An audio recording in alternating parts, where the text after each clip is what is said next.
Terima kasih Lala. Sekarang kita estafet lagi ya. Selamat siang Future Leader semuanya. Ya, di sesi ketiga untuk hari pertama Indonesia Millennial and Gen Z Summit 2022, saya Robi, perwakilan dari popbella.com, akan membantu untuk berdiskusi bareng-bareng dengan tiga speaker perempuan idola kita semua yang nantinya akan kami undang di sini untuk berdiskusi, untuk membahas bersama-sama yang kita rasa satu topik pembahasan yang akan kita bawakan di siang hari ini, hopefully dan kita percaya ini cukup relevan dengan kita semua ya. Di sini ada, aku bisa melihat ada Young Millen di sini. Yang di depan sini ada Young Millennials, ada Gen Z juga teman-teman semuanya di sini. Kita akan berdiskusi dan juga membahas tentang hustle culture and the burnout generation, harmful or necessary. Kita akan mencari tahu burnout generation ataupun juga hustle culture ini sebetulnya dibutuhkan atau membahayakan sih, seperti itu. Jadi sebelum kita memulai mungkin sedikit the background story of this topic of discussion kita di siang hari ini, mungkin sedikit cerita gitu ya, bahwa dalam standar saat ini budaya hiruk pikuk dapat didefinisikan sebagai keadaan bekerja yang terlalu keras hingga menjadi sebuah gaya hidup. Betul? Tidak ada hari dalam hidup Anda di mana Anda tidak mengerahkan kemampuan terbaik Anda. Dan ini membuat kita jadi tidak punya waktu untuk kehidupan pribadi. Menurut Rahaf Harfouch, penulis dari Hustle and Float, Reclaim Your Creativity and Thrive in a World Obsessed with Work. Meskipun istilah budaya hiruk pikuk telah digunakan untuk menggambarkan pemulihan pekerjaan, itu bukan konsep yang sama sekali baru. Gagasan bahwa siapapun dapat menuai kesuksesan jika mereka mau bekerja dengan sangat keras, mendasari premis kesuksesan dan juga kenaikan level. Jadi sebenarnya hustle culture berbahaya atau perlu, itulah sekarang aku ingin memperkenalkan tiga speakers yang akan diundang ke atas stage. Yang pertama, Vina Mulyana, Education Content Creator dan juga HR BUMN dari Mind ID. Silakan naik ke atas panggung. Silahkan duduk, Vina. Vina Mulyana menyelesaikan gelar magisternya di bidang komunikasi di tahun 2017. Hasrat yang besar pada bidang pengembangan manusia membawa Vina untuk berkarya di social media demi mewujudkan keinginannya untuk membantu orang dengan memberikan bimbingan karir dan juga pengembangan diri dengan cara yang sangat aplikatif.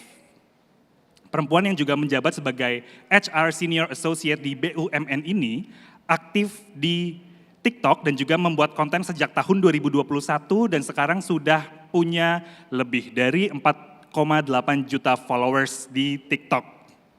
Serta masuk juga dalam daftar Forbes 30 Under 30 tahun 2022. Portofolionya bertambah dengan meraih penghargaan Best of Learning Education di TikTok Awards Indonesia 2021 dan Forbes Indonesia Digital Stars 2022. Vina Mulyana. Untuk narasumber yang kedua, speaker yang kedua, Judithia Pitana, Editor-in-Chief, popbella.com. Silahkan duduk, Judithia. Pemimpin redaksi situs web perempuan milenial dan juga Gen Z yang paling banyak dikunjungi di Indonesia. Ia merupakan ahli strategi digital yang berpengalaman di industri media, yang tentu saja fokus di digital, sosial, dan juga distribusi di seluruh platform dalam kategori mode, kecantikan, dan juga konten video, tentu juga pembuatan cerita untuk menjangkau audiens yang beragam. Perempuan lulusan Universitas Indonesia ini bekerja secara lintas fungsi untuk menghadirkan konten yang menarik tentu saja melalui popbella.com. Tepuk tangan untuk Judithia Pitana. Dan berikutnya speaker yang akan kita undang, Nazira Cenur, CEO Publicis dan juga Deputy General Manager Business Development, Marketing and Casual Leasing di Asri Group, a subsidiary of Agung Sedayo Group. Nazira Cenur merupakan salah satu penerima The Iconic Woman Award pada tahun 2017 bersama sang ibunda yang juga legenda film Jajang Cenur. Ia juga dikenal karena jaringan yang sangat luas, koneksi yang kuat dan juga pengalaman yang selama 10 tahun lebih di bisnis event, F&B dan juga lifestyle industry. peraih gelar sarjana di bidang penyutradaraan film dari Institut Kesenian Jakarta ini juga memimpin perusahaan pemasaran filmnya sendiri dengan partnernya Lucky Kuswandi, Sled Indonesia, dan juga merupakan co-founder and head of publicist dari Publicis yang telah mempromosikan lebih dari 25 film Indonesia. Sekarang sudah berapa? Sudah 50 film Indonesia. Kembali tepuk tangan untuk Nazira Cenur. Dan yang terbaru, awal tahun pandemi 2021, Nazira Cenur dipromosikan menjadi Deputy General Manager untuk Business Development, Marketing, and Casual Leasing di Asri Group, a subsidiary of Agung Sedayu Group, memimpin divisi tersebut untuk 5 mall Asri. Yang ini kita yakin kita udah pernah main ke sana semuanya ya, salah satunya itu di Asta, terus ada Peak Avenue, Hub Life, Mall of Indonesia, Grand Galaxy Park Bekasi, dan juga chain cinema terkini saat ini, Flick Cinema. Tepuk tangan untuk ketiga perempuan yang sudah duduk di samping saya saat ini. Bagaimana kabarnya Mbak Judith? Silakan mikrofonnya. Cek. Okay. Ini I didn't get the memo loh, ini pink semua loh. Kenapa? Tadi aku pakai baju pink terus aku ganti, nggak dikasih tahu, aku OCD banget. Ya udah kita turun dulu lagi. Ganti dulu. Gimana? Nanti nyaru Mbak kalau pakai baju pink semua. Oke, Mbak Vina bagaimana kabarnya? Baik, alhamdulillah. Teman-teman gimana kabarnya, baik semua? Baik, alhamdulillah baik. Semoga teman-teman di sini juga semua keadaannya sehat-sehat dan tetap bersemangat. Amin, tetap semangat semuanya ya di siang hari ini. Kita akan ngobrolin tentang burnout generation. Ada yang tidak burnout di sini? Tidak burnout ya, satu-satunya. Oke, mungkin sebelum kita masuk ke penjelasan atau diskusi yang lebih dalam, satu pertanyaan yang paling basic untuk memulai. Mungkin ini aku akan memulai dari Judith sama Nazira. Nazira atau Bubu sih dipanggilnya kalau di atas panggung? Yang senyamannya aja. Bubu ya? Bubu boleh. Bukan Dina ya? Bukan, tapi boleh loh. Oke, untuk Judith dan juga Bubu, pertanyaan paling mendasar, apakah kalian sekarang tuh sedang merasakan yang namanya hustle culture atau kalian familiar enough dengan hustle culture? Mungkin dari Bubu dulu. Tadi pagi, ini saking hustle-nya, baca Tor juga baru tadi pagi. Gitu ya, sambil minum kopi dan ngejain kerjaan yang super banyak. Aku sempat mikir gitu ya, what is hustle for me gitu. Karena kalau dilihat IG ku, bukan sebuah kebetulan, dalam 1 minggu ini aku ngepost 2 kali dengan caption hustle. Itu tanpa brief ya, maksudnya kayak oh my god I am in that position gitu. Dan tiap hari yang aku lakukan adalah mensyukuri gitu. Karena setelah pandemi itu kan memang apalagi mungkin nanti dari Vina dan juga dari Judith gitu ya bisa men-share juga. Semua industri bouncing back, which is a great comeback. Dan ketika kita harus menghustle dan benar-benar berlari dengan waktu untuk ngejar semuanya, I think that's a good problem gitu. Nah kayak saat ini nih dari bulan Agustus sampai Desember, itu aku lagi menghandle dengan Publicis 12 film at the same time. Dan 3 diantaranya pastinya dari IDN Pictures. Ada 1 yang coming soon, ini Bu produser saya, maaf ya promo sedikit. Judulnya Inang dan kita lagi gila-gilaan banget karena tanggal 13 Oktober akan rilis dan tanggal 5 itu akan gala premier. Cuman can you imagine aku di rumah punya 3 anak dan juga pekerjaan Agung Sedayu menghandle 5 malls plus 12 film all at the same time. Banyak banget yang nanya ke aku gitu kan, gila gue ngeliat IG lo capek. Padahal saking hasilnya aku gak ada waktu buat ngepost semua. Jadi bayangin kalau mereka tahu apa yang aku lakukan tiap hari gitu. Terus sometimes mereka juga nanya kan, lo gimana sih ngelakuinnya? Aku gak bisa jawab karena buat aku dan mungkin buat teman-teman di sini, at the end of the day we just do it. Tiap hari bersyukur masih bisa melakukan ini semua dengan segala konsekuensinya ya. Pasti nanti kita akan bahas lebih dalam.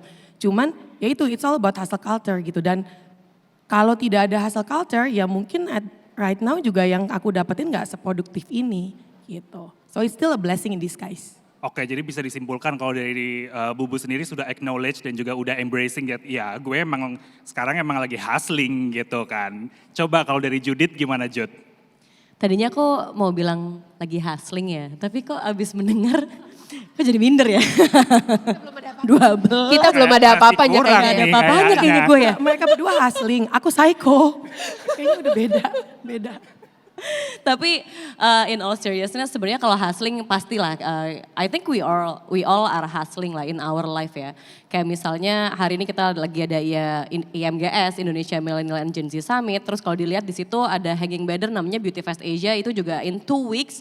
Kita juga ada the biggest beauty festival in Indonesia brought by Popbella. Jadi bukan aku doang, aku yakin kayak semua tim IDN Media emang hustler lah. Tapi aku setuju sih bahwa kayaknya di zaman sekarang yang persaingannya udah sangat ketat, ya nggak mungkin maju sih kalau kita nggak hustle gitu. Oke, tapi sebelum kita lanjut ke pertanyaan berikutnya, kalau dari kalian berdua nih, kalian udah ngerasain bahwa yes, ini adalah hustle culture, suka atau burn out? Kalau Bubu kayaknya menikmati kan ya? Kamu susah kasih aku dulu ya jawabannya, Kenapa? aku lagi mikir loh nih. Tadi kan kita udah baca bareng. Oh iya benar. Oke, tadi pagi jujur nih, aku bertanya sama diriku sendiri. Karena aku tahu bakal ditanya nih, whether I recommend it or not. Jadi gini, nggak apa-apa cerita dikit ya, aku mencoba untuk nggak lama. Jadi ketika pandemi muncul di lockdown, itu semua pada concern dong. Karena I was such a control freak kan. Yang tiap hari itu mesti ada at least 7 jadwal udah OCD sampai 3 bulan ke depannya. Terus tiba-tiba lockdown, kita nggak bisa ngapa-ngapain, itu kan bisa ke mental. Nah di saat itu aku langsung mikir, daripada gue travel keluar nggak bisa, dan jadi pusing atau stres atau mungkin kayak orang lain, akhirnya gue travel ke dalam, meditasi. Waktu itu aku benar-benar belajar tentang meditasi. Jadi kalau ditanya sekarang, buat aku merekomendasikan hustle culture. Tapi we have to know that we have limits. Karena sometimes kita kan keep on telling ourselves, we don't have limits. Yes, itu kan mindset. Tapi sometimes kita juga mesti mendengarkan lingkungan kita, badan kita, surrounding kita, even energy di luar sana gitu. Bukannya apa-apa ketika kita hustle without responsibility, itu kan tanpa bertanggung jawab ya. Jadi kalau hustling with responsibility aku rekomen banget. Tapi kalau kita hustling terus, tapi gak mikir macam-macam, anak lupa lah, ini apa, segala macam, that won't produce anything gitu. Jadi ya I think as long as we hustle with responsibility, go for it. Oke, setuju. Mbak Vina bagaimana? Apakah menyetujui statement dari Bubu? Setuju banget ya statementnya dari Kak Bubu sama Kak Judith. Sebenarnya kalau buat saya pribadi, definisi hustle menurut saya itu adalah ketika kita itu bisa melakukan yang ingin kita lakukan setiap harinya sebaik-baiknya sesuai porsi yang kita punya. Jadi ada kata-kata terakhir yang saya highlight ya, sesuai porsi yang kita punya gitu. Jadi teman-teman itu bukan hanya tahu apa yang harus dikerjakan, tapi tahu kapan juga harus bisa berhenti mengerjakannya gitu. Jadi itu yang dibilang dan direkomendasikan serta didefinisikan sebagai hustle culture yang baik. Yang tidak baik adalah kemudian ketika teman-teman gak tahu nih batas kita tuh sampai mana sih.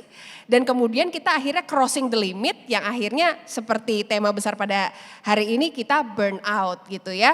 Jadi ya memang sebenarnya kalau misalnya kita bekerja, kita menjalani hidup gitu ya, kita menjalani kegiatan. Sebenarnya kuncinya 3 hal ya kalau menurut saya ya.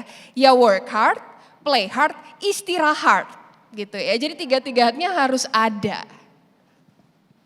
Oke, nah kalau dari statement tadi sebelumnya dari Vina gitu ya, gimana caranya biar kita tuh tahu limitnya kita tuh sampai mana? Yes, jadi menurut saya paling banyak dan menurut saya paling bisa kita lakukan adalah coba teman-teman sisihkan waktu untuk ngobrol sama diri kita sendiri. Seringkali kemudian gitu ya, kita itu tidak punya limit karena kita tuh terlalu banyak menghabiskan waktu untuk ngeliatin limitnya orang lain. Wah, dia bisa kerja sampai sebegitunya kok. Yang di situ juga bisa kerja sampai sebegitunya. Saya juga harus bisa kerja sebegitunya. Padahal belum tentu limit kita tuh sama dia gitu ya. Jadi teman-teman harus paham, sisihkan waktu, ngobrol sama diri sendiri. Seberapa lama sih, seberapa besar limit yang saya punya untuk mengerjakan pekerjaan ini. Dan jangan merasa bersalah gitu. Kalau misalnya memang teman-teman bisanya cuma sampai situ gitu. Enggak masalah kenapa? Karena bukan berarti teman-teman itu kalah, bukan. Tapi gimana cara teman-teman itu setiap harinya bisa progressing. Oke, mungkin limitnya sekarang cuma sampai di sini nih. Karena mungkin kita pertama kali untuk kerjain hal itu, kita belum bisa sehasel-haselnya gitu ya. Tapi along the way mungkin kita bisa nambah lagi 1%, 1% gitu. Akhirnya limitnya itu semakin ke stretch gitu. Tapi dalam progress yang kemudian bisa dikontrol gitu. Bukan kemudian teman-teman kayak terus push ya akhirnya burn out. Itu tadi. Aku boleh tambahin dikit gak? Karena ini relevan banget. Maaf ya sayang. Judith still love kan? Oke. Jadi ini benar banget. Karena this just happened to me this morning. sometimes selain burnout, Banyak sekali kejadian pagi oh, hari banget. ini ya. Banget, di saat lagi duduk banyak banget ya kan. Even duduk aja produktif ya. Nah selain burnout, culture itu bisa juga membuat kita, ini yang menurut aku bahaya sih, otomatis. Nah otomatis itu bahaya ketika kita jadi ngelakuinnya based on ngelakuin. Autopilot, Formality, iya jadi kayak gak ada soulnya. Even the simplest thing, balas WhatsApp. Kadang-kadang ya kita bertiga tadi udah curhat ya kayak kita WhatsAppan mulu lah, ini kerja mulu. Kadang-kadang kita terlalu otomatis nggak ada soulnya di situ. Tapi ketika kita diam dulu, exactly yang tadi Vina bilang, resapi hidup di saat ini sebentar aja, kayak 15 detik, 1 menit, 5 menit gitu, akan rasa beda. Ketika kita melakukannya bukan kita jadi pelan, sometimes kita mundur 3 langkah untuk maju 10 langkah gitu. Itu kerasa banget pas aku WhatsApp, aku udah beda lagi, udah switch, oh gue balasnya sungguh-sungguh. Jadi udah gak otomatis, itu kayak apa ya, itu gak ada yang bisa ngingetin, cuman kita yang bisa ngingetin. Mungkin ini yang tadi kamu bilang ya, Vina, mengenai we need to limit ourselves dan tahu. Judith mungkin ada yang ingin ditambahkan? Mungkin kalau aku agak sedikit mau flashback 15 tahun lalu ya, karena aku berkarir udah 15 tahun. Kalau aku ngelihat bedanya hustle yang sekarang sama hustle yang dulu. Dulu tuh waktu awal-awal kerja, aku setiap hustle terus aku pamer tuh. Aku kayak, gila capek banget kerja gitu. Oh my God, gue tuh paling capek gitu. Karena and then I look back, ternyata aku kayak I was hustling because aku nyari validasi dari orang lain. Aku nyari aktualisasi dari hal itu gitu. Tapi and then aku belajar lebih banyak, pengalaman yang lebih banyak. Akhirnya kalau sekarang justru ya bener kata kamu sih. Aku bahkan udah gak sempat ngepost apa-apa karena emang udah sesibuk itulah kasarnya gitu ya. Dan yang aku paling seneng adalah the way I'm hustling right now itu bukan karena I'm looking for any validation, bukan untuk aktualisasi, tapi ya emang ya I love what I do aja gitu. Oke, berarti memang kalau misalnya kita membahas tentang gimana caranya kita tahu kalau kita tuh udah limit kita atau boundaries to ourselves itu memang kayaknya harus segini aja deh, nggak usah dibanding-bandingin dengan orang lain. Kadang juga mungkin, apakah teman-teman semuanya di sini setuju bahwa kadang setback untuk kita ngelihat ke belakang bahwa kita udah jalan sejauh ini, to set back to see sebelumnya itu memang sebenarnya sangat diperlukan gitu ya. Iya benar, jadi nggak ada salahnya gitu. Jadi kita tuh nggak harus selama kita hidup gitu ya, selalu melangkah tuh terus ke depan, terus jalannya tuh ke depan. Nggak ada salahnya teman-teman untuk bisa berhenti di tempat atau malah mundur ke belakang. Karena itu tuh bukan berarti teman-teman terbelakang ya jadi jatuhnya, tapi teman-teman tuh itu adalah langkah yang teman-teman bisa lakukan kemudian untuk melihat apakah kemudian hal-hal yang sudah saya lakukan ini sudah benar dan apakah kemudian saya ini sudah berada di posisi yang benar gitu.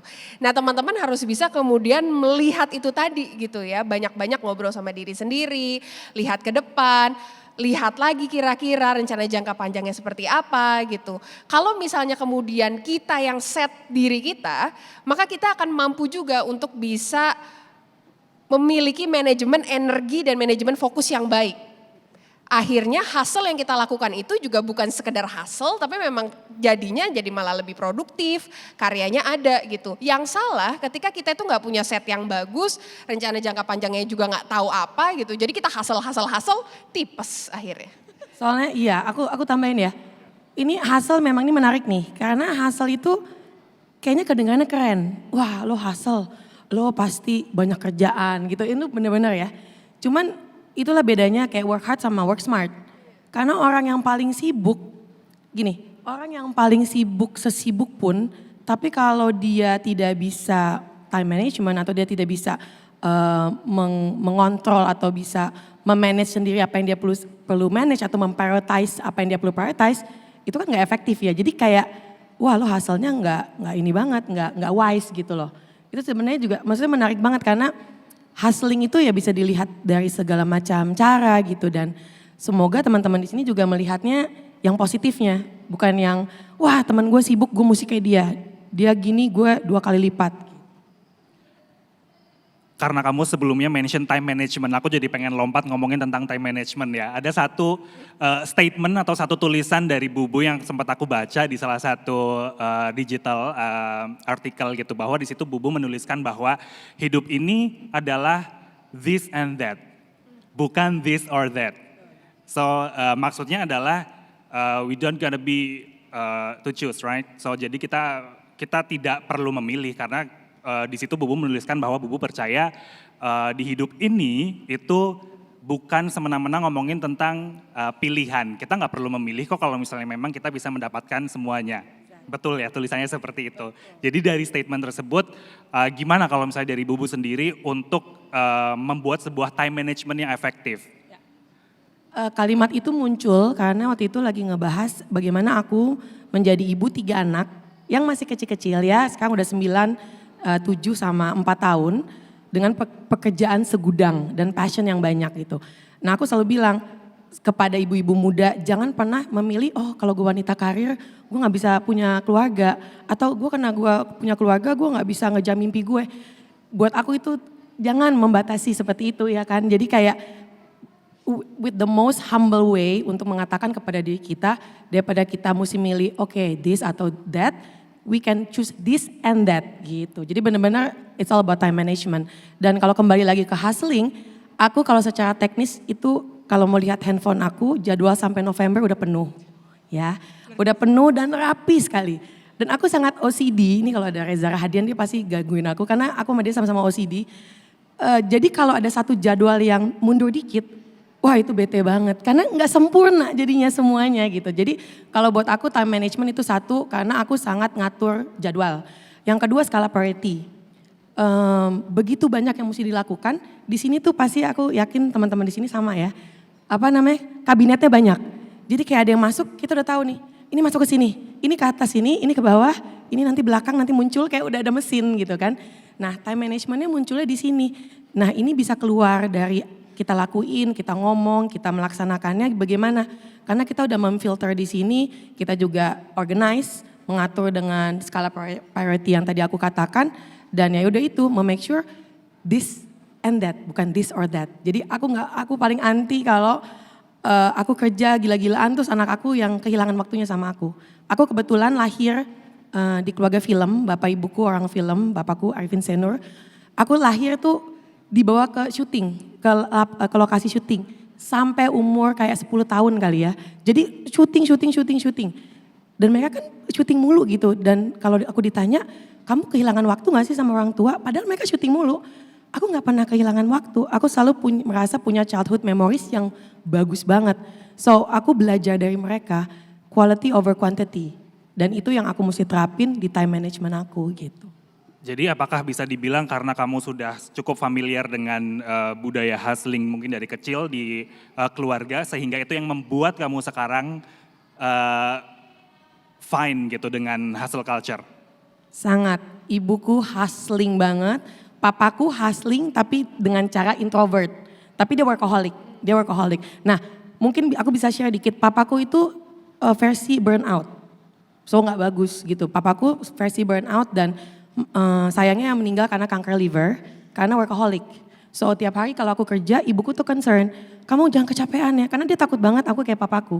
Nah inilah saatnya dimana kita bisa mengontrol diri kita supaya nggak sampai sini, karena it's all about the mind.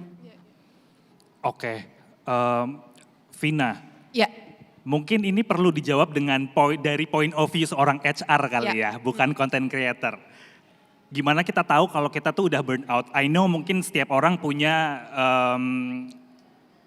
efek atau impact yang berbeda-beda gitu. Tapi kalau misalnya dari Vina sendiri kayak gimana? Yang pertama susah fokus ya. Jadi ketika kita melakukan sesuatu kok rasanya ide, pikiran atau gagasan yang ingin kita keluarkan tuh gak bisa keluar. Padahal badan kita udah depan komputer, energi kita udah depan komputer, tapi namanya ide itu stuck dan gak bisa keluar.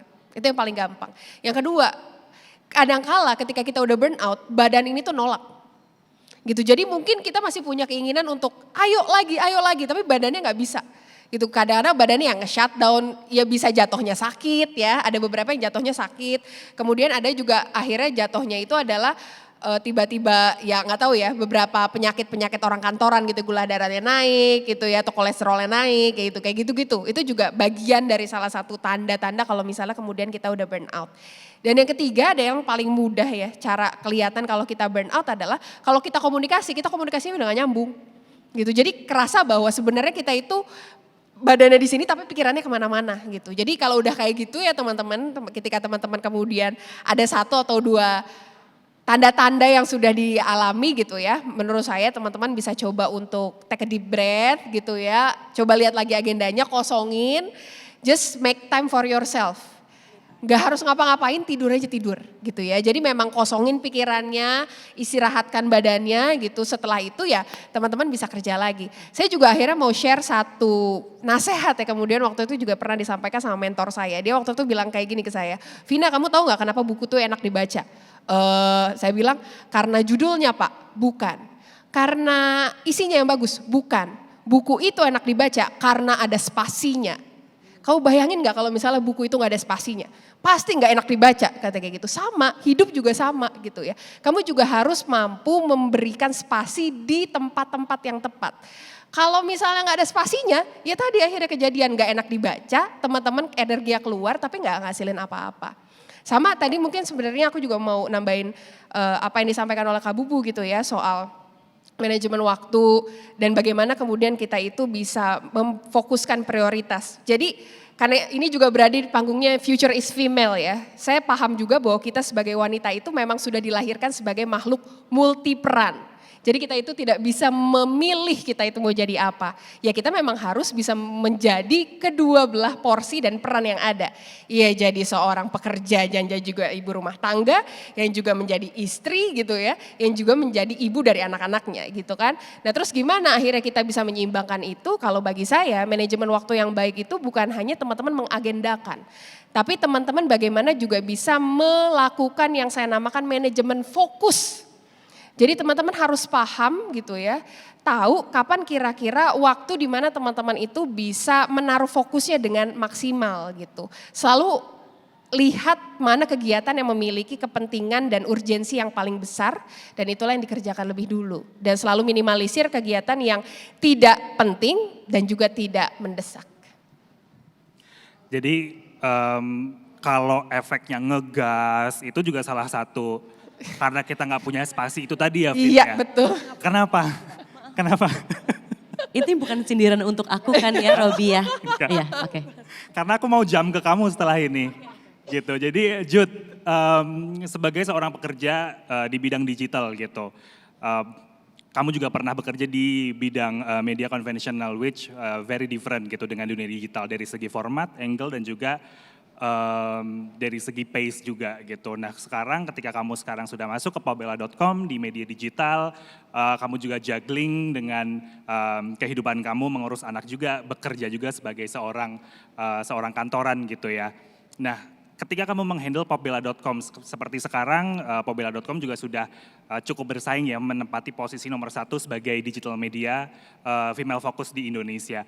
How do you menyelaraskan antara kesuksesan pekerjaan dengan aktualisasi diri? Mungkin sebelumnya juga kamu sudah sempat mention gitu ya, bahwa ya gua kerja bukan untuk mencari validasi dari orang lain gitu, tapi kamu ada statement lain kah untuk bisa menjawab? Oke, jadi sebenarnya kayak yang tadi aku sempat share juga, dulu waktu aku pertama kali terjun ke dunia media, aku masih kuliah gitu ya, nggak punya experience apa-apa. Terus aku ngelihat kayak teman-teman aku, enggak sih sebenarnya teman-teman kakakku sih, karena aku anak bungsu kan. Aku ngeliat teman-teman kakakku, oh gila dia keren banget udah jadi arsitek, yang itu udah jadi ini. Oke gue gimana ya gitu. Jadi saat semua orang masih pada kuliah, memang saat itu ini kayak 15-16 tahun lalu, oke, I need to do what others might not doing right now supaya aku bisa get ahead. And then seperti tadi yang aku share juga, aku sering banget tuh ngalamin burnout. Tapi ternyata ya itu karena aku mencari aktualisasi diri itu dari karir. Nggak salah juga karena menurut aku itu yang gets me to where I am right now gitu ya. Karena bisa kayak sehari tidur cuma 2 jam karena aku kuliah tapi sambil kerja. Tapi habis itu juga ngerjain yang lain juga, kerjaan bukan cuma satu doang gitu. Tapi seiring dengan berjalannya waktu, pasti aku yakin semua orang tuh misalnya nih ya, punya gelas stres yang tadinya segini gitu. Dikasih kerjaan, oke stresnya melebihin tapi pusing. And then kayak tadi Vina bilang limitnya tuh semakin besar gitu. Semakin besar limit stres yang bisa kita terima, akhirnya I think kita jadi bisa ngeliat bahwa oke, ternyata hal yang perlu aku khawatirkan tuh nggak mesti semuanya ya. Jadi sekarang aku control what I can and I'm also aware bahwa banyak hal di luar sana yang aku nggak bisa kontrol gitu. Dan itu emang sesuatu yang udah aku ikhlaskan aja. I do my best, tapi kayak moto hidup aku tuh input sekecil-kecilnya untuk output yang sebesar-besarnya gitu. Jadi aku juga setuju kalau misalnya kita hustling cuma buat sibuk doang, buat apa gitu. Ini kayaknya di sini type A semua ya. Lanjutkan. Kayaknya kita satu tim semua ya. Kayak kita butuh figur atau butuh tim yang kontra mungkin ya. Iya ya, harusnya ya. Iya. Kok ambi semua ya? Kok ambi-ambi semua yang di sini gitu. Ini juga gua, kayak A semua ya. I can see myself gitu ya. Nah, Vin, dengan adanya ya kita hampir 3 tahunan lah ya mengalami masa-masa pandemik seperti ini.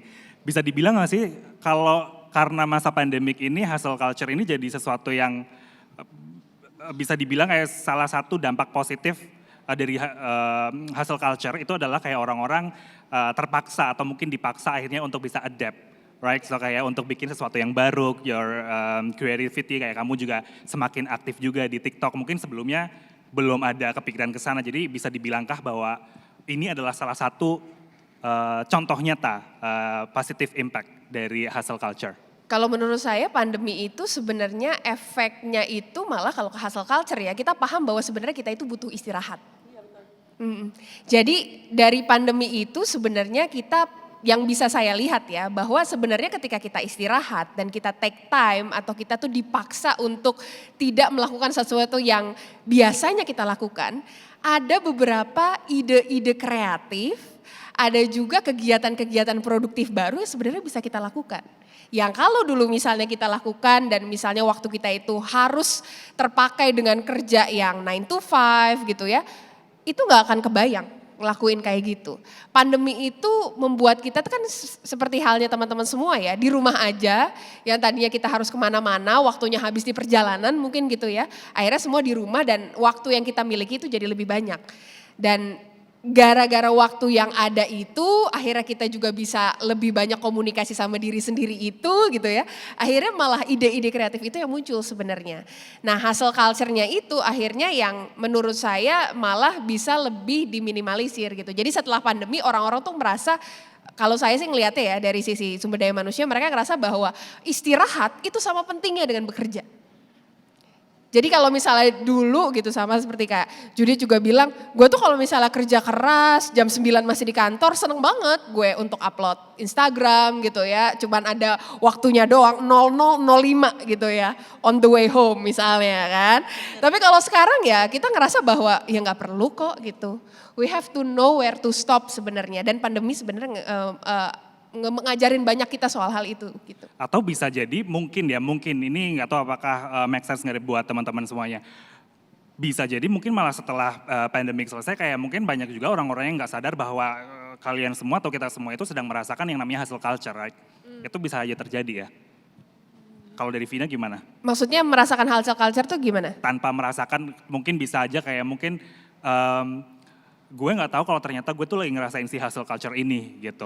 Karena mungkin dia udah autopilot tadi itu. Mungkin aja gitu ya. Sebenarnya gini, hustle culture itu sangat dekat ya kaitannya sama toxic productivity. Teman-teman pernah dengar ya, toxic productivity. Jadi stages gitu di mana diri kita itu atau kita itu tidak bisa berempati sama diri kita sendiri. Jadi kalau misalnya kita lagi ngejalanin sesuatu yang susah misalnya, atau kita terjebak di sesuatu yang sulit, bukan hanya empati gitu ya, kita malah bilang lo bego banget sih masa kayak gini aja gak bisa. Lo lihat tuh temen lo masa kayak gitu aja lo gak bisa gitu. Jadi hustle culture itu tuh sangat dekat sama toxic productivity. Nah sebenarnya itu yang teman-teman harus benar-benar perhatikan ya.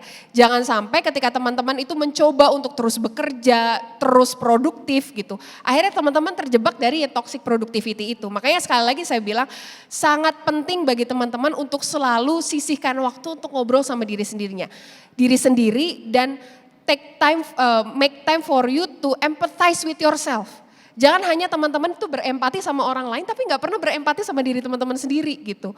Kalau misalnya lagi ada sesuatu yang sulit atau teman-teman lagi merasa sedih atau merasa lagi terpukul, bilang bahwa gak apa-apa kok kamu sedih, you can go through it, gak apa-apa kalau sekarang kamu sedih, nanti besok kita coba lagi ya gitu. Jadi hal-hal seperti itulah yang nantinya tidak membuat teman-teman berada di toxic productivity, yang nantinya teman-teman tuh masuk ke hustle culture yang tadi kalau misalnya Kak Bubu bilang pada akhirnya teman-teman jadinya autopilot ketika ngerjain sesuatu gak ada soulnya gitu. Aku tambahin boleh ya? Silakan. Aku setuju banget. Karena gini, aku tipe yang pandemi kan maksudnya gila ya, lockdown itu buat aku gokil. Kayak it taught us so much gitu kan. Jadi aku selalu tipe orang yang selalu ngelihat glass half full. Ketika pandemi atau lockdown itu muncul, ini apa message-nya? Kenapa ini mesti terjadi? Kan gak mungkin tiba-tiba apapun kita agamanya ya. Kita percaya sesuatu itu terjadi, ya insya Allah ada sesuatu. Ada yang I choose to believe the lockdown and the pandemic in the world, di mana satu dunia berhenti, itu kita semua lagi dipersiapkan untuk sesuatu. Nah ini mungkin yang menjawab Robi tadi gitu ya. Kalau dari angle-nya Vina kan justru kita malah pandemi malah belajar untuk slowing down, ada slow down movement, tapi di luar sana makin malah lari gitu kan. Ketika pandemi udah mulai jadi endemik, ini kan yang namanya hustle culture-nya muncul. Karena semua industri bangkit lagi, film, retail, beauty, apapun ya, fashion, music, you name it. Event kemarin gede banget, sekarang rame banget acara hari ini. Semua tuh lagi berburu-buru untuk ngejar 2 tahun yang hilang. Nah, I rather believe atau choose to believe kalau kita 2 tahun ini sudah dipersiapkan untuk menghadapi itu. Ini linking up to what Vina just said gitu ya. Ketika hustle culture ini muncul teman-teman, kita kan punya pilihan. Again, kita mau menyikapi dan menjalaninya dengan responsibility supaya tidak toxic in the end dan tidak useless ya karena kita nggak ada soul. Atau kita cuman jadinya, tahu nggak sih kalau di laboratorium yang tikus, kalau misalnya tikus percobaan itu kan lari, itu kan hustling dia hustling. Tapi di situ-situ aja ya. Let's not be that gitu kan. Jadi kadang-kadang ya itu dia, kalau kita nggak melihat 2 tahun ke belakang ini untuk adalah pembelajaran atau persiapan kita ke depan, ketika hustling itu muncul kita jadinya cuman kayak, hah semua lari, ayo kita lari. Tapi kita nggak memakai jiwa raga yang tadi teman-teman bilang, stop dulu, mundur 2 langkah, maju 10 langkah. Itu kan kita yang bisa ngingetin gitu. Jadi let's use that gitu. 2 tahun ini kita udah dipersiapin kok untuk hustling with responsibility itu gitu di hustle culture sekarang.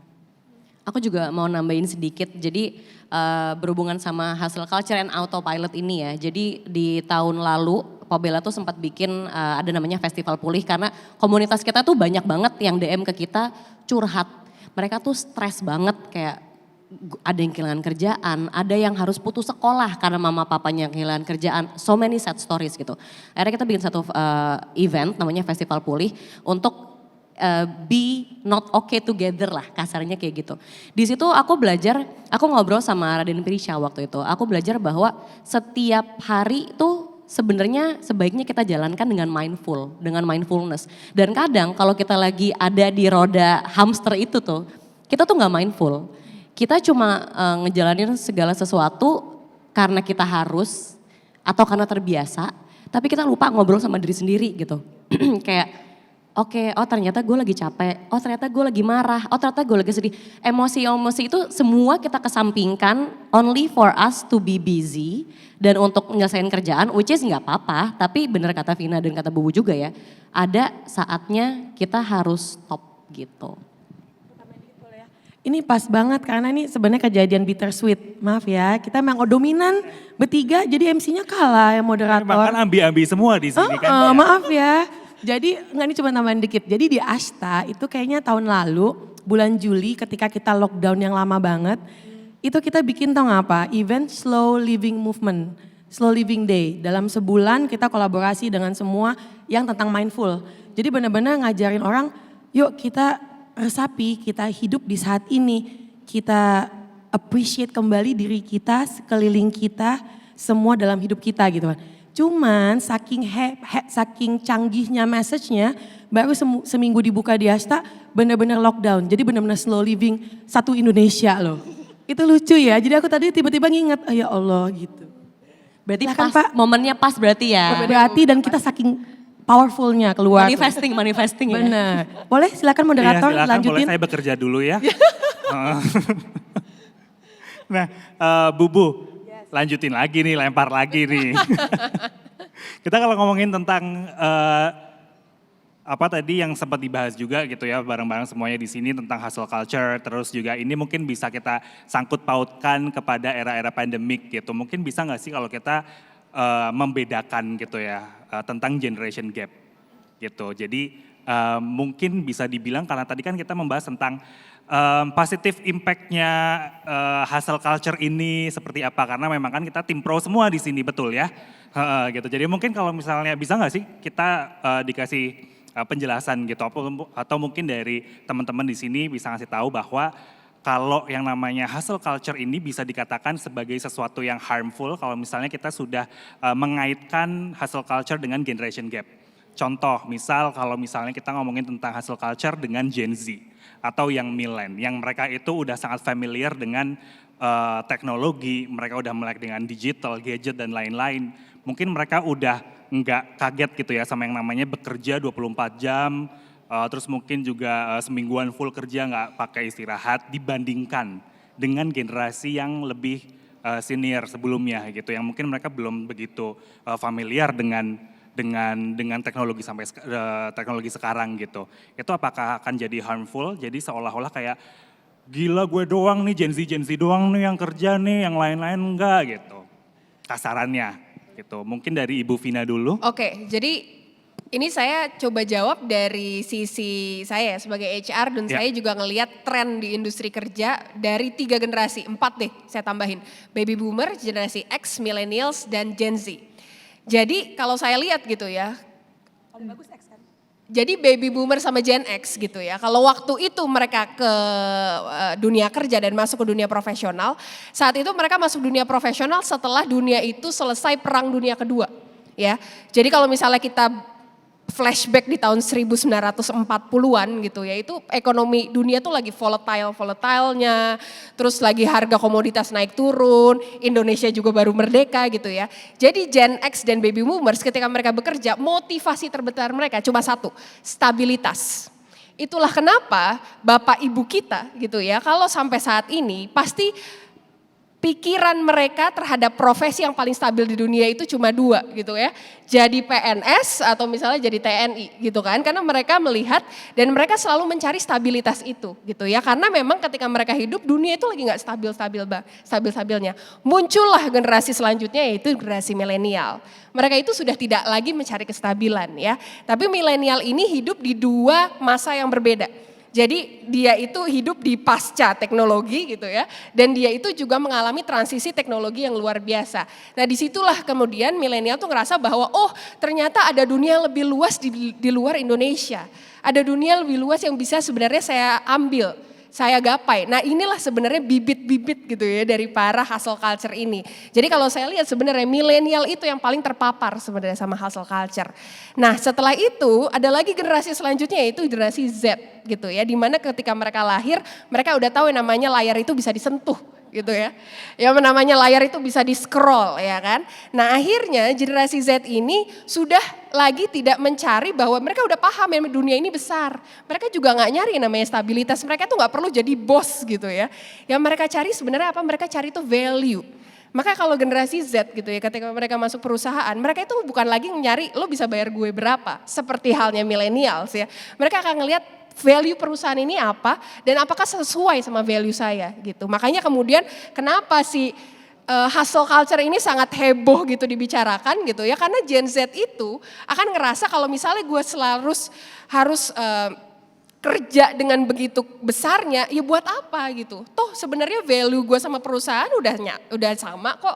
Gue cuman bisa kerja sesuai dari porsi gue juga udah bisa berkontribusi kan gitu. Makanya sebenarnya kalau kita ngomongin soal hustle culture ya, menurut saya yang paling terpapar sebenarnya dan punya mindset harus kerja itu millennials. Aku cuma mau tambahin ya, mendengarkan Ibu HR kita yang luar biasa tadi. Anak aku umur 3 tahun udah bisa skip YouTube sendiri. Kayak aku yang kayak, kok dia tahu siapa yang ngajarin. Ya kan, terus anak aku yang 7 sama 9 tahun, tiba-tiba a week ago lagi tidur, tiba-tiba dia ngomong gini, Ibu, what's my purpose in life? Oke, goodbye, ya kan gitu. Ya kan, Ya, berarti dia udah mikirnya soal values ya kan.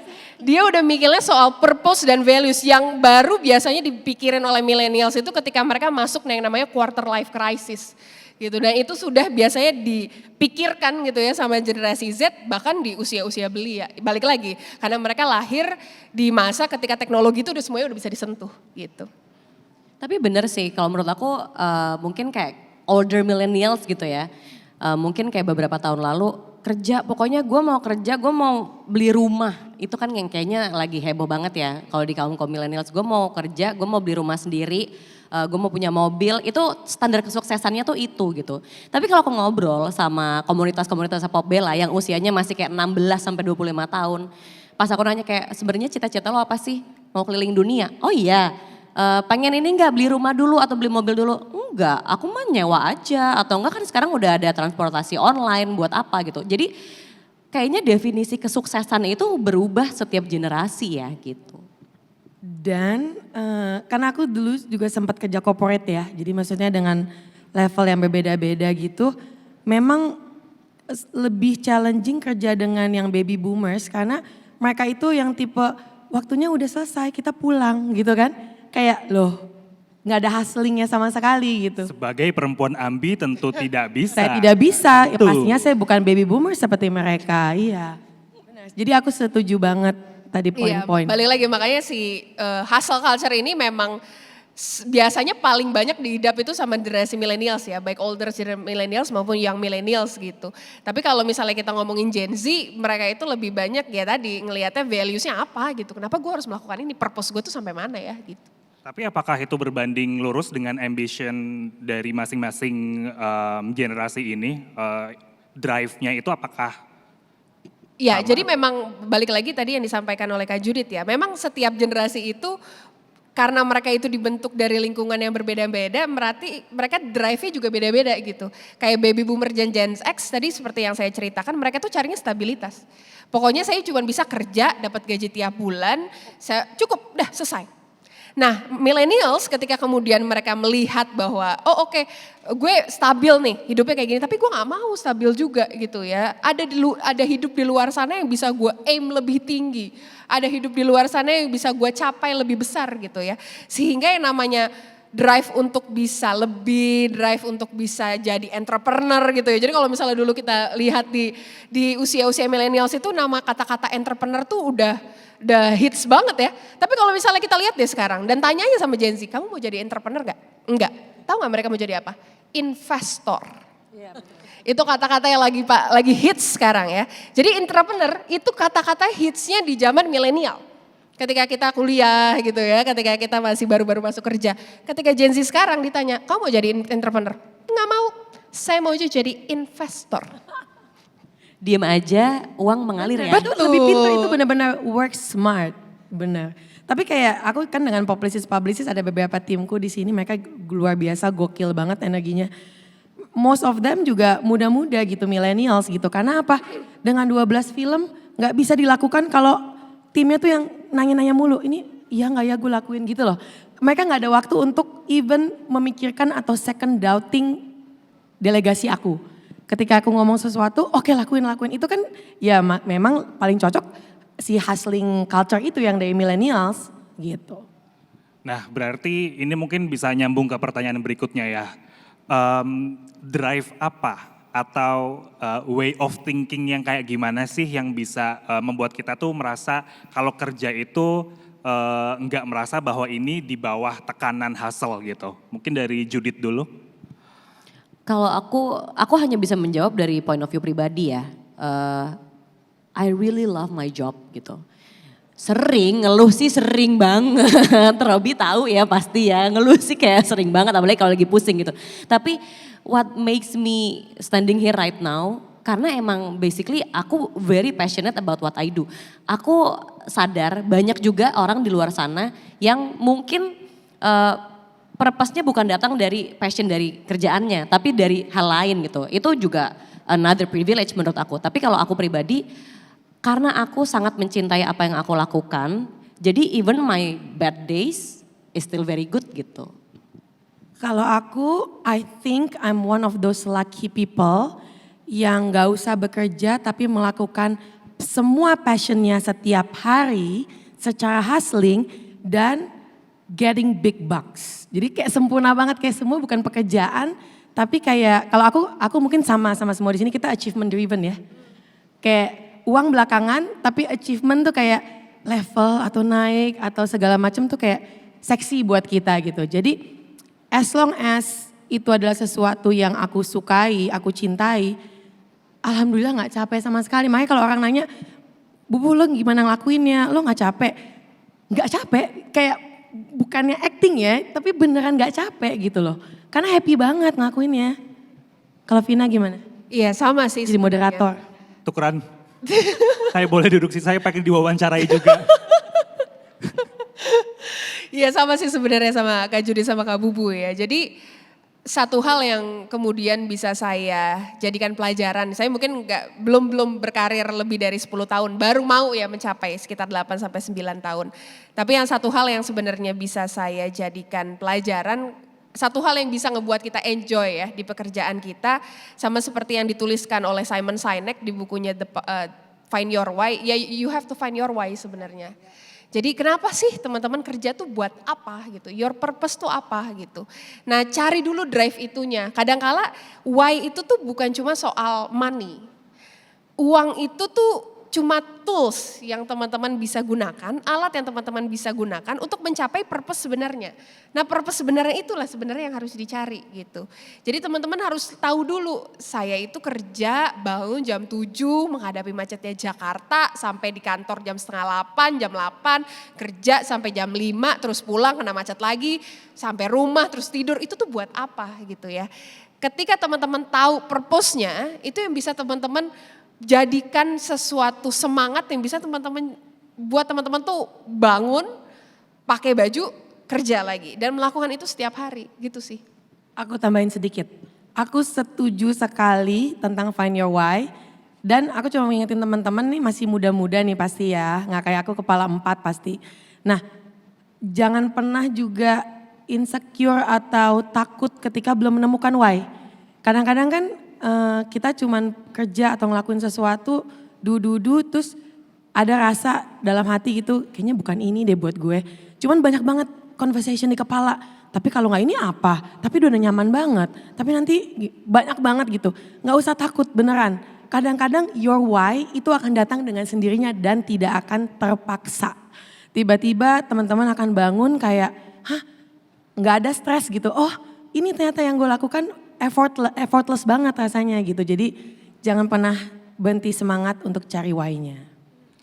Kalau dari Bubu kapan tuh waktu menemukan your why? Di momen apa? Aku pada saat itu lagi kerja di corporate, aku lagi hamil anak kedua. Aku punya title bagus lah, pokoknya di salah satu FMCG. Aku lagi hamil anak kedua, aku ingat banget momennya, aku ingat banget jam 4.30 sore. Terus aku cuman bilang sama diriku, gila ya, gue mau gini ya, tiap hari 9 to 5 di dalam kantor. Itu nggak mikir babi bu, aku lagi hamil loh. Hamil kan permisi ya, bukan waktu yang cemerlang buat resign. Karena abis itu gimana cara kerja lagi. Karena HR biasanya lagi hamil, rempong gitu kan, nunggu lahiran dulu. Sangat tidak strategik sebenarnya. Cuman gak tahu kenapa saat itu dengerin insting mesti selalu didengarkan. Dia lagi lewat, terus aku kayak, oke, ini bukan tempat gue nih gitu. Ada yang battling dalam hati. Di situ aku resign, bikin slate for the first time, company sama si Lucky, terus baru WhatsApp Mbak Mira Lesmana. Aku belum belum jadi publisis, aku nggak tahu, nggak pernah belajar marketing. Aku WhatsApp Mbak Mira, boleh nggak coba jadi publisis? Aku mulai dari bawah, ngelobi satu-satu, sampai akhirnya jadi kayak gini, terus masuk ke Agung Sedayu. Jadi momennya itu ketika aku lagi duduk, hamil anak kedua, dan aku bilang sama diriku, this is not for me, 9 to 5 di sini, sedangkan yang mau aku lakukan banyak banget di luar sana, gitu. Oke, terima kasih, tepuk tangan dulu untuk ketiga future leaders kita di stage. Mungkin sebelum diskusi lagi masih ada beberapa pertanyaan, tapi kita mungkin ingin mengajak teman-teman di sini bagi yang ingin bertanya, silahkan. Silahkan bisa ya hijab hitam bisa maju ke mikrofon. Namanya siapa, dari mana, pertanyaannya apa, dan ditujukan ke siapa? Kenalin, namaku Firari dari Female Daily Network. Di sini sebenarnya pertanyaannya aku sebagai Gen Z, mau nanya, terserah sih mau dijawab sama siapa, kalau bisa sama tiga-tiganya juga boleh banget. Tadi kan ngebahas juga tentang hustle culture, terus juga toxic productivity dan lain-lain. Nah, sebenarnya kalau misalnya dari tadi jawaban-jawaban dari speakers juga udah ngejelasin banget kalau sebenarnya Gen Z itu not into hustle culture kan. Dan itu juga terbukti dengan sekarang adanya culture baru yang lagi tren juga kayaknya di berbagai sosial media itu tentang quiet quitting yang emang sebenarnya emang antitesisnya dari hustle culture kan.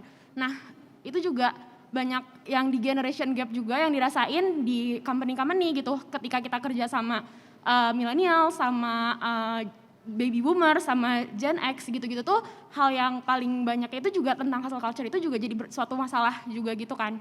Dan gimana sih caranya suatu company itu untuk bisa nggak harus di company atau misalnya kayak di organization apapun, gimana caranya bisa handling hustle culture versus quiet quitting itu. Gitu. Thank you Kak. Bagaimana caranya dari sebuah company itu bisa menghandle hustle culture dengan quiet quitting. Quiet quitting ini juga akhir-akhir ini lagi hits. Dari mana ya itu ya? Ceritanya dulu ya. Dari beberapa artikel karir dari luar negeri sih sebenarnya. Oke. Kemudian beberapa KOL, kemudian banyak yang membahas, terus kayak banyak juga yang merasa hal itu terjadi gitu ya, akhirnya banyak diperbincangkan gitu. Oke, mungkin dari Vina dulu ingin menjawab. Ya. Jadi sebenarnya bagi teman-teman yang belum tahu quiet quitting itu apa, jadi itu adalah fenomena di Amerika Serikat awalnya gitu ya, di mana pekerja di sana itu bekerja sewajarnya. Tapi sewajarnya mereka itu sebenarnya adalah ya udah gue cuma datang mengerjakan apa yang harus gue lakukan, that's it, habis itu gue pulang gitu ya. Tanpa memberikan kontribusi lebih bagi perusahaan. Nah kemudian itulah yang kemudian disebut dengan quiet quitting gitu. Karena dia tidak memberikan kontribusi lebih bagi perusahaan, akhirnya ya sama aja sebenarnya dia juga gak ngasih added value gitu ya bagi perusahaan tempat dia bekerja. Nah kemudian hal ini bisa menjadi polemik pada akhirnya. Ada dua kubu yang berbeda, satu kubu bilang ya memang itu kan seharusnya ketika kita bekerja itu yang kita lakukan gitu kan, ketika di perusahaan kita datang, kita mengerjakan apa yang sesuai jadi porsi kita pulang, itu kan tanggung jawabnya. Tapi ada satu lagi kemudian yang bilang ya kalau lo gak bisa kasih added value, why you on the payroll list sebenarnya, kenapa lo digaji sama perusahaan kan gitu. Nah balik lagi sebenarnya tadi kalau dari pertanyaan yang diajukan adalah gimana caranya perusahaan itu menyeimbangkan agar quiet quitting ini tidak terjadi, tapi di satu sisi hustle culture-nya juga bukan jadi sesuatu budaya yang memang diagung-agungkan di perusahaan. Nah kalau saya di HR perusahaan, balik lagi saya juga kan megang HR tuh megang culture ya, megang budaya gitu. Kami tuh sangat concern bahwa setiap apa yang orang lain miliki, ide yang orang lain punya dan ingin keluarkan itu harus dihargai sebaik apapun gitu. Jadi quiet quitting itu biasanya bermula dari ide-ide yang kemudian disampaikan itu tidak diberikan feedback yang baik gitu. Akhirnya ya udah ngapain gue kasih added value ke perusahaan ya. Toh pada akhirnya juga gue kerja-kerja gini juga gue dapat gaji kan gitu. Nah balik lagi kita bisa mulai dengan ya udah ada ide, ada inovasi. Apapun sekecil apapun gitu ya, seremeh-temeh apapun itu harus dihargai oleh perusahaan. Yang kedua, perusahaan juga kemudian harus memberikan fasilitas.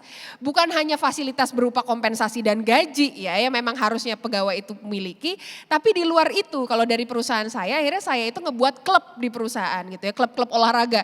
Jadi orang-orang yang mau belajar golf gitu ya, oh, ayo gitu. Jadi kita golf selepas kantor, terus kita main ada klub tenis, ada klub bulu tangkis, kemudian ada klub yoga gitu. Jadi itu juga salah satu cara yang kita lakukan agar lo tuh jangan kerja mulu bos gitu. Ini ada satu fasilitas yang diberikan gitu ya dari perusahaan agar mereka juga tetap senang gitu ya bekerja di situ, bukan hanya secara gaji dan kompensasi tapi juga well-beingnya gitu sih.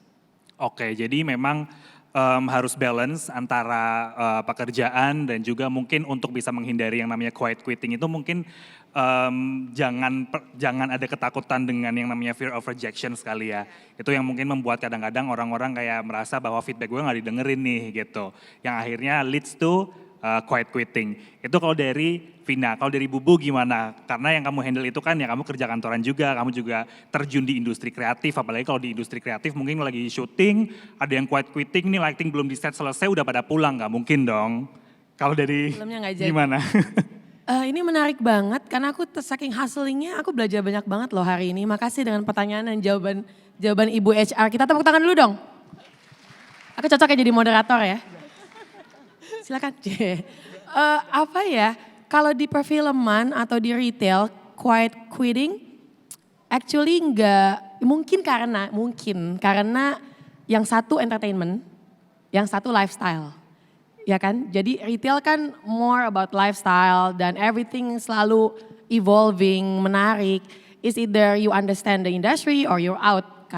Jatuhnya kayak gitu. Kalau entertainment juga kan selalu seru segala macam. Jadi kalau di industri yang aku geluti saat ini tidak banyak yang quiet quitting sih. Tapi memang ada misalnya yang kayak orang cuman kerja dengan taken for granted aja yang benar-benar sewajarnya dan seporsinya. Cuman again dengan situasi endemik seperti ini, in a bustling, hustle culture days, kalau kita nggak keep on evolving di dunia aku, itu kita bukan saja ketinggalan di belakang ya kita lepas sendiri gitu. Jadi quiet quitting is not even a choice gitu. Dan bagaimana lingkungan bisa membantu supaya tidak terjadi seperti itu. Aku setuju dengan Vina. Di kantorku sendiri juga it's all about appreciating dan sometimes listening to what not been said. Kadang-kadang kita mesti listening yang in between the lines gitu kan. Kayak orang misalnya ngomong gimana kerjanya, oke. Nah oke-nya kenapa tuh gitu. Jadi harus selalu didengar, harus selalu di-appreciate. Dan ya aku beruntung kerja di Agung Sedayu yang dimana kita agak gila sih, kita buka 2 tempat di tengah-tengah pandemi. Yang pertama Ashta, yang kedua Langham Hotel. Jadi itu kan isinya udah gak bisa quiet quitting semua. Kayak di atas top management selalu ngingetin kita semua untuk oke, what's next. Jadi memang tidak ada energi untuk quiet quitting itu tidak ada gitu. Dan I think salah satunya adalah untuk mentransfer all of those energy sehingga yang tadinya minoritas quiet quitting jadinya juga kebawa sama yang enggak itu sih. Makasih, silakan. Terima kasih. Silakan Judith. Ini menurut aku pertanyaannya bagus banget ya karena quiet quitting ini memang fenomena yang lumayan banyak dibicarakan ya akhir-akhir ini gitu. Tapi tadi menyambung kata-katanya Vina sama Bubu, menurut aku yang paling penting untuk tidak menciptakan banyak orang punya quiet quitting ini kalau bagi organisasi atau perusahaan adalah mencari senior atau leaders atau managers yang memiliki empati.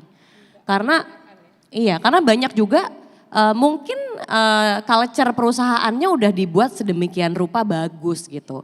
Banyak klub ini, banyak kegiatan lain di luar pekerjaan. But when your manager gak punya empati, ya udah itu akan berpengaruh besar ke seluruh timnya gitu. So I think the best way dan ini PR besar untuk semua HR kali ya. Ya emang harus bisa benar-benar tahu kayak what type of leaders that you put in their positions gitu. Supaya karena kan tugas-tugasnya leaders atau managers ini adalah untuk menyemangati para teman-temannya di bawah kan, timnya di bawah untuk tidak quiet quit gitu. Oke, berikan tepuk tangan untuk Judith, Bubu dan juga Vina. Kita dapat ilmu baru bahwa seperti statement dari Bubu sebelumnya gitu ya, quiet quitting itu even nggak masuk ke dalam pilihan gitu, bukan sebuah pilihan gitu. Jadi kalau statement dari Judith sebelumnya juga mengatakan bahwa di dalam sebuah perusahaan mungkin sangat diharapkan jika dalam sebuah structure itu perlu ada senior level person yang mungkin bisa punya rasa empathy gitu ya, sehingga bisa bantu motivate di lingkungannya supaya tidak ada yang namanya quiet quitting untuk bisa dijadikan sebuah pilihan seperti itu ya. Mungkin aku tambahin sedikit ya. Dan satu lagi memang bukan hanya kemudian leaders itu harus bisa motivate, dia juga harus bisa menyelaraskan value yang dimiliki oleh bawahannya gitu, oleh subordinatnya dia sama value yang dimiliki oleh perusahaan. Harus dikasih tahu why you are on the payroll list. Kenapa sebenarnya lo tuh digaji di perusahaan ini. Dan kenapa kemudian lo ketika kerja itu harus kasih added value itu buat apa sebenarnya. Nah ketika kemudian hal itu dikomunikasikan secara terus menerus bahwa ada the greater good yang nantinya dia itu bisa sumbang sihkan dari pekerjaan dia. Harusnya dia itu bisa paham juga bahwa ya gue bekerja bukan hanya sekedar menuntaskan kewajiban dan menuntaskan KPI yang gue miliki. Tapi gue bisa bertindak dan melakukan hal lebih gitu sih. Oke, terima kasih Vina. Dan mungkin kita masih punya waktu untuk ke pertanyaan berikutnya. Dari ya blazer kuning, orange, coklat ini.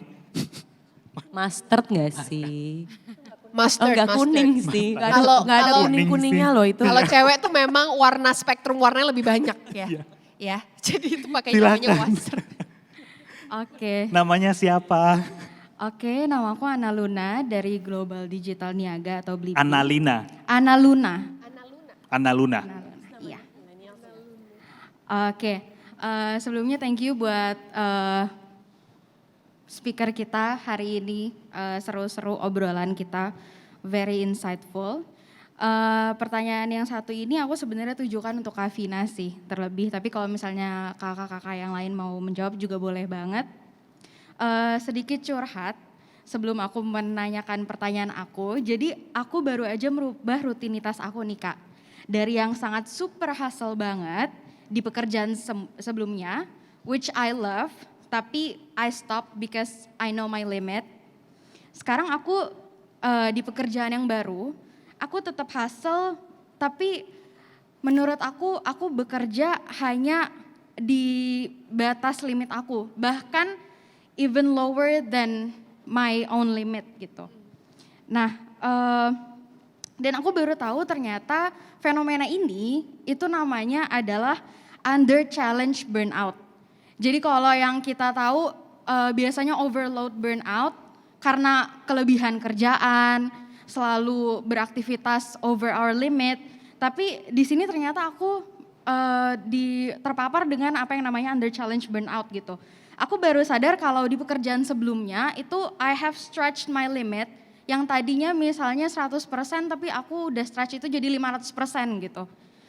Menurut Kak Vina gimana sih seharusnya aku atau mungkin teman-teman di sini sebagai seorang pekerja gitu untuk merespon hal ini? Menurut kamu errornya di mana sih Kak? Apakah memang dari kita pribadi sebagai pekerja, dan bagaimana seharusnya perusahaan, HR atau leaders di organisasi atau tempat kerja seharusnya merespon fenomena seperti ini? Karena kan pasti banyak banget menurut aku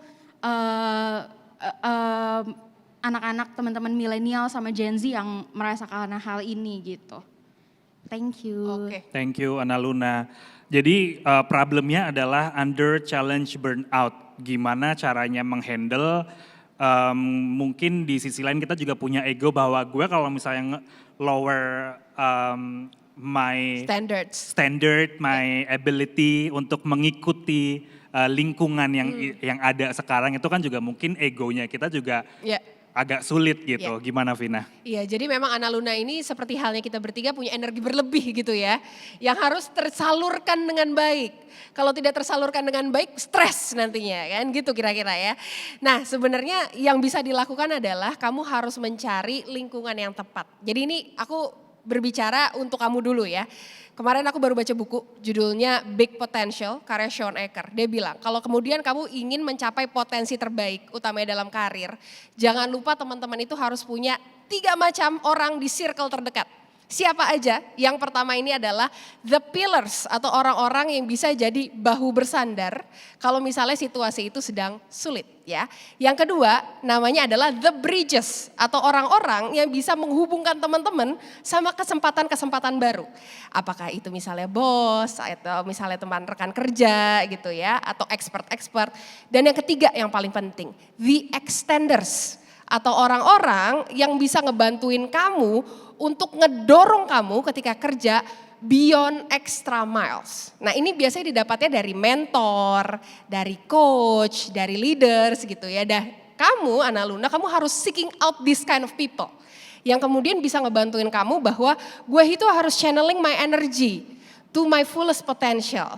Nah kemudian apa yang perusahaan atau organisasi kamu bisa lakukan adalah banyak-banyak berdiskusi sama mungkin HR gitu ya atau sama atasan kamu langsung bahwa Pak saya ini masih ada porsi di energi saya yang harus tersalurkan. Apa mungkin ada beberapa hal lain di pekerjaan lintas divisi misalnya yang bisa saya pelajari juga gitu ya sehingga nanti saya bisa belajar lebih banyak gitu. Jadi bukan hanya kamu menunggu sebenarnya agar kamu tuh di-push tapi kamu memang minta. Nah pada akhirnya nanti energi kamu atau limit kamu tadi yang 500% itu akhirnya juga bisa terchannelkan dengan baik. Itu kira-kira. Oke, terima kasih Vina. Jadi Ana Luna setelah ini kamu datang ke kantor, kamu ke ruangan bos kamu langsung kamu ajak ngobrol bos kamu ya, jangan diajak berantem ya. Pakai baju kuning, pakai baju ini nanti ke kantor. Oke, ke penanya berikutnya mungkin masihkah ada? Silahkan. Baju abu-abu. Betul. Dengan siapa? Dengan Mariska dari Jakarta. Marisa, silahkan Marisa. Mariska Kak. Mariska. Oke. Thank you ya. Tadi terima kasih sharingnya keren banget. Terutama tadi saya penasaran sih karena ceritanya Kak Bubu itu kan tentang ibu yang sudah punya anak 3 tapi tetap hustle banget gitu. Nah jadi saya penasaran sih, tadi kan dibahas soal mindset, terus time scheduling itu kan mungkin yang internal dan bisa kita selesaikan sendiri. Tapi gimana sih untuk seseorang yang udah berada di tingkat manajemen yang lebih atas, sudah punya anak, itu seberapa penting support system untuk kalian? Dan seperti apa sih support system yang kalian gunakan sehari-hari? Seperti itu sih Kak, thank you. Silahkan, support system apa?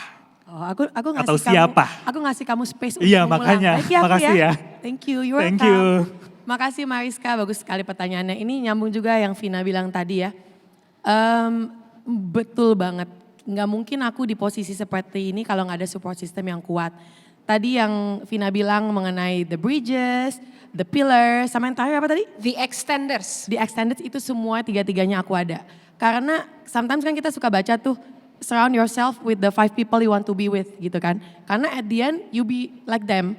Aku coba perhatikan deh teman-teman. Kalian teman-teman sekelompok atau segengnya itu setipe nggak? Biasanya kan selalu setipe kan. Aku selalu, mungkin tadi juga membantu jawaban Ana Luna ya. Aku selalu surrounded myself dengan orang-orang yang sama-sama control freak tapi challenging. Kayak Joko Anwar, Reza Rahadian. Karena mereka tuh selalu perfeksionis. Jadi mau gak mau aku di sekeliling mereka juga kayak ya level aku jadi naik terus gitu. Nah tapi kalau aku di rumah punya suami yang menyayangi, yang benar-benar mensupport apa yang aku mau lakukan. Anak-anakku pun kadang-kadang malah suka ketawain kalau misalnya lagi Paloman nih 3 tahun ya. Kalau misalnya lagi sama aku, exactly yang Vina bilang tadi, manajemen fokus. Ketika aku duduk sama dia, handphone kan di sini nih, bunyi ting-ting gitu kan nyala. Mataku kan udah yang kayak, aduh nih WhatsApp yang mana ya gitu kan. Paloma bisa yang, ibu no working. Kadang-kadang dia bisa buka laptop bohongannya terus dia gini, ibu I'm working, dia balas aku gitu. Jadi itu support system yang kalau aku nggak punya, aku nggak mungkin bisa punya time management atau kehidupan seperti sekarang. Nah caranya kayak gimana? Again deh, tadi teman-teman kita di sini udah pernah bilang, di luar daripada hustling itu, kita kan human being. Relationship itu nggak penting gitu.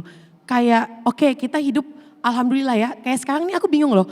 Sebelum pandemi kita ngelakuin Zoom atau Skype kayak gimana ya? Kok sekarang kayak nggak ada momen tanpa Zoom gitu, kayak pada saat itu nggak ada gitu kan. Sekarang Zoom sambil di jalan mau meeting kemana masih bisa Zoom dulu. Itu sangat-sangat membantu. Tapi at the end of the day ketika kita punya personal connection, kita punya personal touch, kita bisa ketemu orang, bisa merasakan energi, itu juga sama pentingnya gitu. Jadi at the end of the day the whole hustling, bustling segala macam, tapi kalau nggak ada support system yang memang kita create secara sincere, secara generously dan secara wholeheartedly ya, itu nggak mungkin terjadi gitu. Cuman again punya keseimbangan antara kehidupan yang seperti itu dan jangan pernah lupa, aku juga percaya Mas Robi, aku juga percaya apapun, oh iya maaf, oke, apapun itu yang kita dapatkan itu yang kita keluarkan.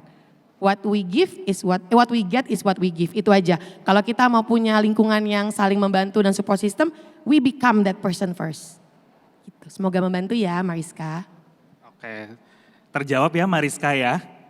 Tapi kita ngomongin tentang support system, mungkin kita juga butuh point of view lain kali ya. Mungkin dari Judith gimana Jud? Setuju juga, tapi mungkin aku mau ngingetin bahwa ada juga orang-orang di luar sana yang belum punya support system. I think I'm very privileged bahwa aku punya support system juga, aku punya keluarga, aku punya teman-teman, bahkan aku punya tim yang sangat solid gitu. Tapi aku juga pernah banget ngobrol sama beberapa kenalan, kolega atau bahkan sahabat sendiri yang gak punya itu gitu. Kasarnya mau kerja ditentang sama suaminya atau enggak mau kerja tapi gak ada yang bisa ngurusin anaknya di rumah. Jadi ya itu bingung juga kan.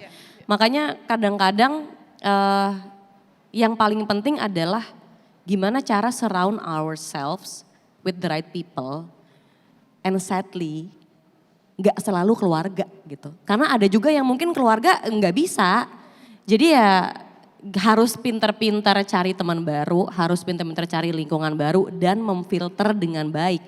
Karena nggak semua lingkungan itu juga tepat untuk bisa memberikan apa ambisi yang kita punya gitu sih. Oke, terima kasih sebanyak Judith dan juga Bubu. Mungkin masih ada yang ingin bertanya? Sudah tidak ada? Oke, terima kasih. Mungkin kita masuk ke closing statement kali ya. Kita membahas tentang udah banyak banget kita berdiskusi, terus kita juga udah dapat banyak ilmu juga dari teman-teman semua di sini. Kita membahas tentang hustle culture, terus juga burnout generation gitu. Nah, di luar itu semua, kalau dari Vina, Vin, in your point of view, what is success?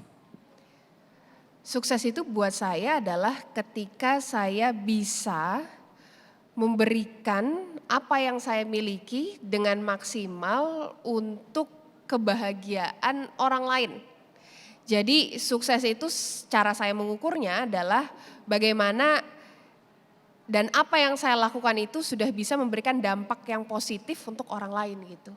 Jadi balik lagi, makanya tadi saya bilang juga yang namanya uang itu bisa jadi bukan standar kesuksesan ya, karena itu cuman alat, itu cuma tools yang bisa membantu teman-teman untuk mencapai purpose. Nah, purpose-nya itulah sebenarnya tadi yang harus dicari. Jadi pesan saya bagi teman-teman sebenarnya tadi kan kita banyak ngomong soal why, kita banyak ngomong soal purpose, kita banyak ngomongin soal values. Mungkin teman-teman di sini juga seperti yang tadi Kak Bubu bilang nggak dan belum paham gitu apa ya sebenarnya purpose saya, apa ya sebenarnya passion saya, apa ya sebenarnya value yang ingin saya kejar.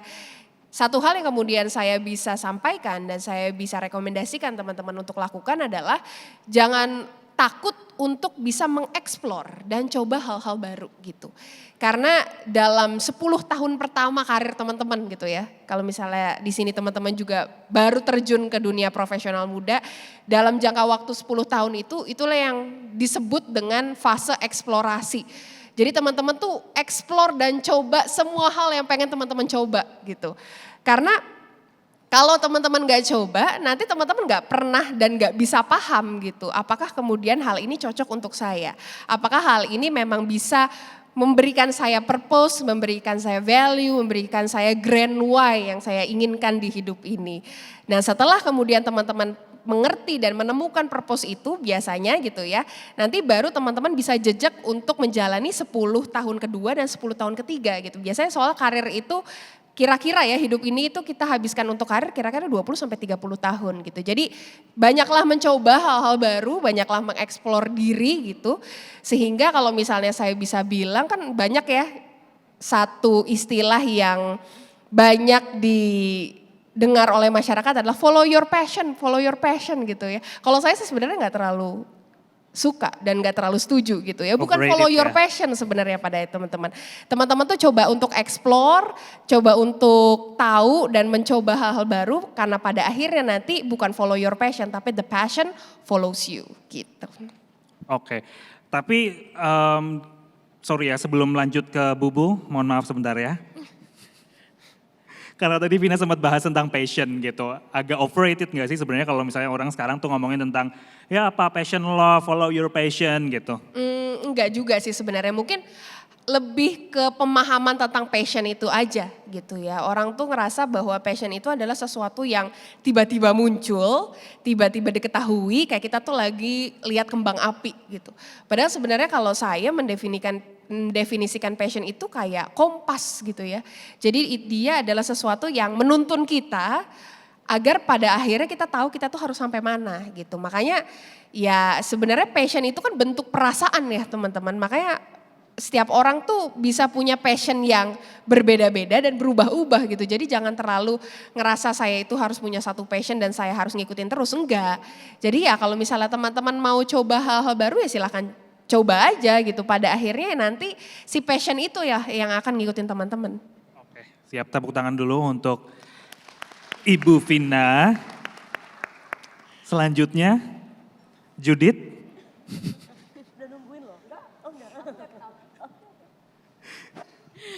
What is success? Wow ya sampai lupa Kita loh. kembali lagi ke situ. Oke, kembali lagi ke kesuksesan. Kesuksesan buat aku berubah-berubah ya setiap waktu. Dulu waktu awal karir kesuksesan buat aku adalah punya tas branded.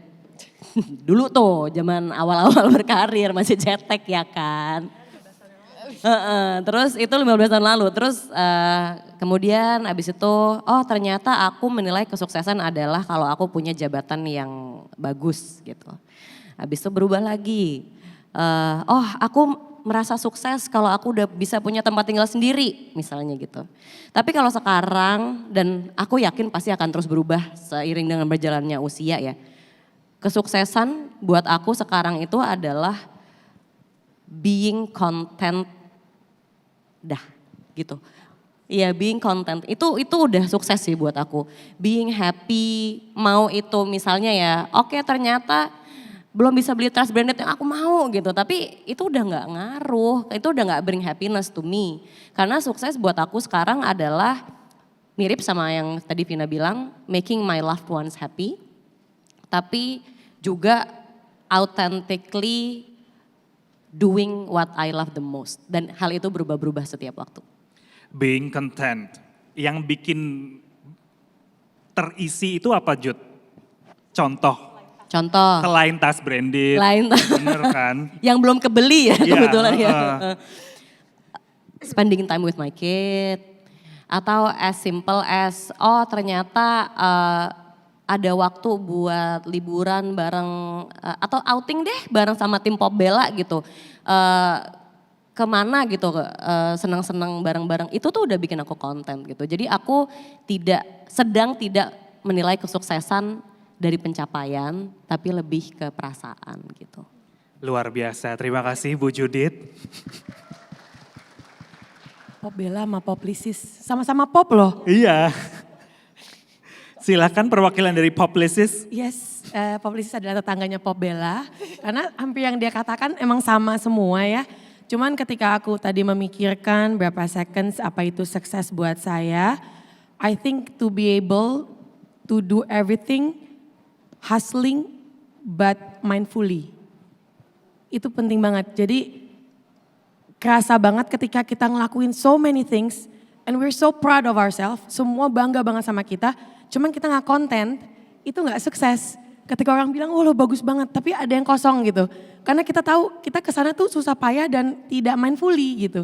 Tapi ketika kita udah melakukannya secara hustling, tapi effortlessly gitu ya. Jadi benar-benar mindfully, tidak kehilangan momen tidak kehilangan rasa, tidak kehilangan kesempatan gitu untuk punya experience, itu buat aku sukses itu. Dan satu lagi adalah mungkin ketika nanti aku sudah tidak usah bertanya padaku what if atau if only. Jadi ini kalau yang tadi sesuai dengan Judith, kalau yang ini sama dengan Vina tentang exploring gitu. Sukses itu aku sampai mikir tadi ya, apa ya top of, alhamdulillah lah aku sekarang merasa alhamdulillah udah sukses. Tapi apa ya di atas sana, ketika dapat apa ya, oh oke, ketika saya berhenti what if gue ke Amerika Latin, atau what if gue traveling, atau what if gue apapun itulah gitu. Jadi kayaknya untuk kombinasi dua ini adalah to hustle, to do everything that I want, when I want, mindfully, and to when I'm able to stop saying what if to myself. That's a success. Thank you so much Bubul, berikan tepuk tangan. Enak kalau terakhir bisa nyontek Iya, dari iya. kanan kiri, Iya. pintar ya aku ya. Itu namanya work smart. Iya, habis ini closing udah disuruh-suruh tuh, ya sabar.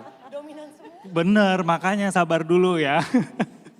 Oke, jadi sebetulnya hasil obrolan atau diskusi kita di sore hari ini kita bukan untuk mengkampanyekan burnout generation dan juga hustle culture. Kita di sini untuk berdiskusi tentang semoga fakta-fakta ataupun juga ilmu-ilmu baru yang disampaikan oleh tamu pembicara kita di sore hari ini bisa menjadi sebuah ilmu baru yang bisa jadi eye opening ya buat teman-teman semua yang ada di sini untuk para future leaders. Terima kasih banyak sudah mengikuti sesi kali ini dan setelah ini masih ada sesi berikutnya. Jadi jangan kemana-mana, tetap terus di Indonesia Millennial and Gen Z Summit 2022. Terima kasih banyak untuk Judith Yapitana.